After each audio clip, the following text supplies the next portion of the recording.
Election Day is finally coming up tomorrow, and as your local election headquarters, we have all the information you need to know before heading to the polls. Joining us here in the studio with some important reminders is Knox County Election Commissioner Chris Davis. Thank you for being here. Glad to be here. I'm glad you have time to be here. Barely. You got to race back. Exactly. So let's get going here. Polling times are a little different than early voting, so let's talk about that. Election Day is always in Knox County and throughout East Tennessee, except in that far part of the viewing area, 8 to 8. If you're in Cumberland County, it's 7 to 7. Right. But generally, it's 8 to 8. People need to bring a photo ID issued by the state of Tennessee to the federal government. 99% of voters bring a driver's license.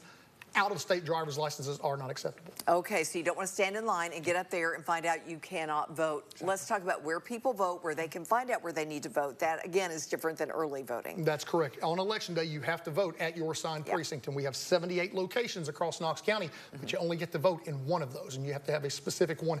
I would encourage people to do their research before they go, so they don't get there and then, stand in a line for an hour, like you said, and then, you got to go somewhere else. So you can check all of that out at Knox Votes. We have all of that information. You have all that info, and I noticed on there several new voting locations, different addresses to keep in mind. That's correct. We've relocated 5, and actually we relocated them prior to March, but I know a lot of people didn't vote in March, a lot of people didn't vote in August. It'll be their first time going to a new polling place. So just double check that, internet research, call the office, whatever. We'll figure it out for you. One thing I want to make sure people know, absentee ballots. We've been talking about the fact that you needed to get those in. They've got to be in before the polls close. And you're offering people one last-ditch effort to get those in if they take them to the post office. You've got 2 post offices they can do. What are the rules here? Basically, tomorrow, or anytime between now and tomorrow at 4 o'clock, if you've got your ballot but you're afraid you're not going to be able to mail it back in time, take it to either the downtown post office on West Main Street or the Weisgarber post office on the Weisgarber Road if you're in Knox County.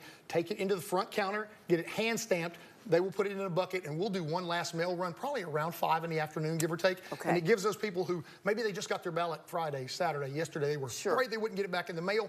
This gives them a chance to get it back. Watch them stamp it. Absolutely. Get it hand stamped. See that stamp. You've got to have a stamp. Other states don't require a stamp. That's my understanding. We do. Okay.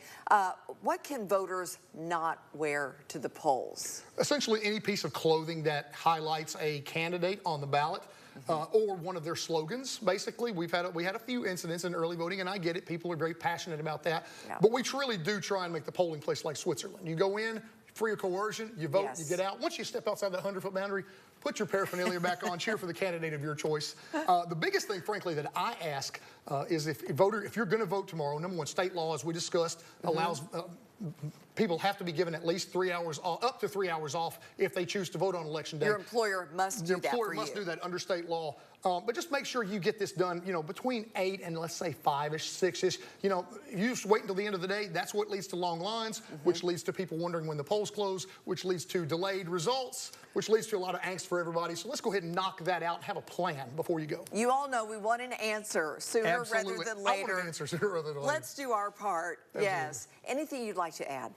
Really, I just, have a plan if you go tomorrow. Make sure you've got your photo ID. Make sure you know where you're going. Make sure you're registered if there's a question about that. And just ultimately have a plan and get this done as early in the day as possible because we don't want long lines at night because that delays everything. Right. And if you haven't looked at a sample ballot, we have that on WATE.com. You have it as well. Be informed. Make your choice. Absolutely. Chris, thank you for all you do. Thank you. All right. We appreciate it. Good luck tomorrow. Appreciate it. Don?